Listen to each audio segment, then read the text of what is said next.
महाराष्ट्रामध्ये 1,43,52,281 हेक्टर एवढ्या जमिनीवर पिकांची लागवड झाली होती।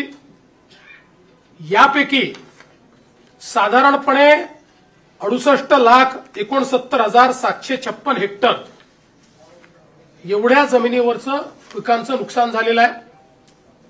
यात काही जमिनीवर अंशतः आहे आणि मोठ्या प्रमाणात पूर्णतः नुकसान आपल्याला पाहायला मिळतं आहे। साधारणपणे मेजर नुकसान जे आहे ते 29 जिल्ह्यांमध्ये झालेलं आहे। 253 तालुके हे जवळपास सरसकट आम्ही घेतलेले आहेत की ज्या ठिकाणी आम्ही मदत करतो आहोत, ज्यामध्ये 2059 मंडळ आहेत की ज्या मंडळांमध्ये क्रॉप डॅमेज झालेला आहे। त्यामुळे 65 मिलीमीटरची अट आम्ही ठेवलेली नाही, जिथे क्रॉप डॅमेज आहे असं सगळं कव्हर करून त्या ठिकाणी मदत करण्याचा निर्णय आपल्या सरकारने त्या ठिकाणी घेतलेला आहे। एकूण सर्व प्रकारची जी मदत आपण करतो आहे, ज्यामध्ये क्रॉप डॅमेज आहे, ज्यामध्ये खरडून गेलेल्या जमिनीचा विषय असेल किंवा मृत व्यक्तींना मदत असेल, जखमींना मदत असेल, इस्पितळातली मदत असेल, 10,000 रुपये जे आपण देतो ती मदत असेल, पूर्णतः जे नष्ट झालेले पडझड झालेले घरं आहेत जी 100% गेली आहेत त्याला पूर्णपणे आपण नव्याने घरं बांधण्याकरता त्या ठिकाणी मदत करणार आहोत आणि नव्याने प्रधानमंत्री आवास योजनेतला नवीन घर समजून त्याला पूर्ण पैसे देऊन त्या ठिकाणी त्या घराची निर्मिती आपण करणार आहोत। डोंगरी भागातली देखील जी घरं आहेत त्यांना 10,000 रुपये जास्तीचे देऊन त्या घरांना देखील आपण मदत करणार आहोत। जिथे अंशतः घरांची पडझड झाली आहे त्यांनाही मदत करणार आहोत, झोपड्यांची जिथे पडझड झाली आहे त्यांनाही मदत करणार आहोत, त्यासोबत गोठ्याची मदत आपण वेगळी करणार आहोत।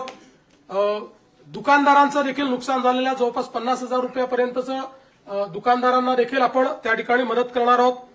दुधाळ जनावरं जी आहेत याच्याकरता जवळपास 37,500 रुपयापर्यंत प्रति जनावर अशा प्रकारे मदत करण्याचा आपण निर्णय घेतलेला आहे आणि एनडीआरएफ मध्ये 3 जनावरांपर्यंतची जी काही मर्यादा आहे ती आपण काढून टाकलेली आहे।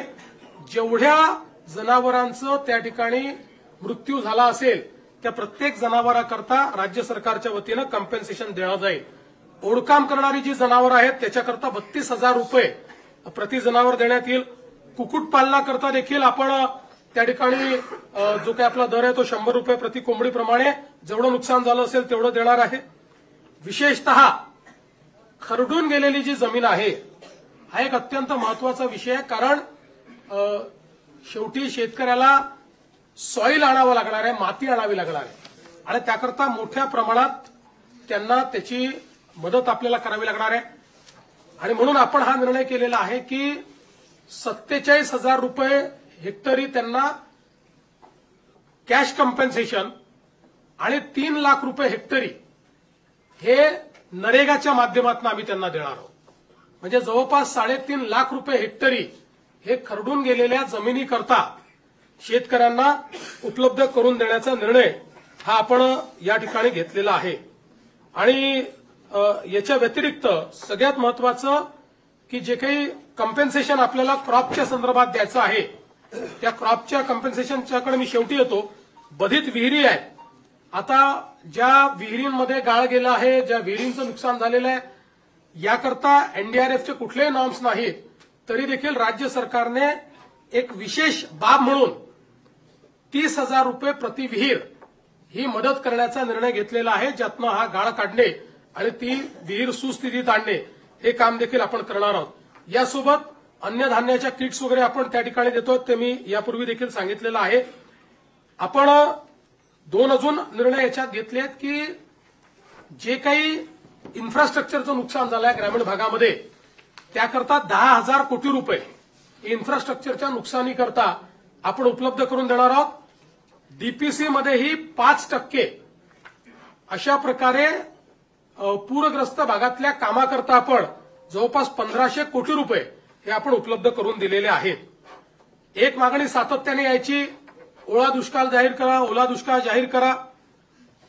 त्या संदर्भात आम्ही जी घोषणा केली होती त्यानुसार टंचाई म्हणजे ज्याला आपण बोलीभाषेत दुष्काळ म्हणतो किंवा अवर्षण असतं त्या वेळच्या ज्या काही उपाययोजना आहेत त्या सगळ्या उपाययोजना याला ओला दुष्काळ किंवा ओल्या टंचाईचा काळ समजून त्या सगळ्या उपाययोजना आपण त्या ठिकाणी करणार आहोत, ज्यामध्ये जमीन महसुलात सूट असेल, कर्जाचं पुनर्गठन असेल, शेतीशी निगडीत कर्जाच्या वसुली स्थगिती असेल, कृषी पंपाच्या चालू वीज तर बिल तर आता लागतच नाही त्यामुळे तो विषय संपलाय, वीज बिल आम्ही वसूलच करत नाही, शालेय व महाविद्यालयीन विद्यार्थ्यांना परीक्षा शुल्कात माफी हे देखील करण्यात येणार आहे आणि रोहिओ अंतर्गतच्या कामाच्या निकषात ज्या काही सुधारणा करायच्या त्या आपण करणार आहोत आणि विशेषतः अतिवृष्टी व पूर परिस्थितीमध्ये हे जे काही तालुके आपण जाहीर केले आहेत तिथे शेतीच्या वीज पंपाची जी काही वीज जोडणी आहे ती त्या ठिकाणी अबाधित राहील, त्याचं नुकसान झालं असेल तर त्याची भरपाई मिळेल, अशा सगळ्या गोष्टी ज्या आपण दुष्काळाच्या म्हणजे टंचाईच्या काळात करतो त्या सगळ्या गोष्टी आता देखील आपण या ठिकाणी लागू केलेल्या आहेत. आता मी याच्याकडे वळतो की आपण शेतकऱ्यांना जी थेट मदत करणार आहोत म्हणजे ही आधीची सगळी मदत शेतकऱ्यांनाच आहे, पण क्रॉप कम्पेन्सेशन, तर क्रॉप कम्पेन्सेशनच्या संदर्भात आपल्याला कल्पना आहे की या ठिकाणी साधारणपणे एनडीआरएफच्या नियमाप्रमाणे 8,500 रुपये आपण या ठिकाणी कोरडवाहूला देतो, हंगामी बागायतीला 17,000 रुपये हेक्टर देतो आणि बागायतीला आपण 22,500 रुपये हेक्टर देतो. त्याप्रमाणे जवळपास या ठिकाणी आपण 65 लाख हेक्टर करता 6,175 कोटी रुपये देण्याचा निर्णय केलेला आहे. ते पैसे आपण देणार आहोत आणि याच्या व्यतिरिक्त आपण हा निर्णय केलेला आहे की आता आमच्या शेतकऱ्याला किमान रबीचं पीक घेता आलं पाहिजे, त्याकरता बियाणं असतील किंवा इतर गोष्टींकरता आपण प्रति हेक्टरी अतिरिक्त 10,000 रुपये देण्याचा निर्णय केलेला आहे. त्यामुळे याकरता देखील 6,500 कोटी रुपये आपल्याला लागणार आहेत. म्हणजे आता जर आपण विचार केला तर जो कोरडवाहूचा आमचा शेतकरी आहे यांना हेक्टरी 18,500 रुपये मिळतील, जो आमचा हंगामी बागायती शेतकरी आहे त्याला 27,000 रुपये हेक्टरी मिळतील आणि जो आमचा बागायती शेतकरी आहे त्याला 32,500 रुपये हे हेक्टरी देण्याचा निर्णय केला आहे.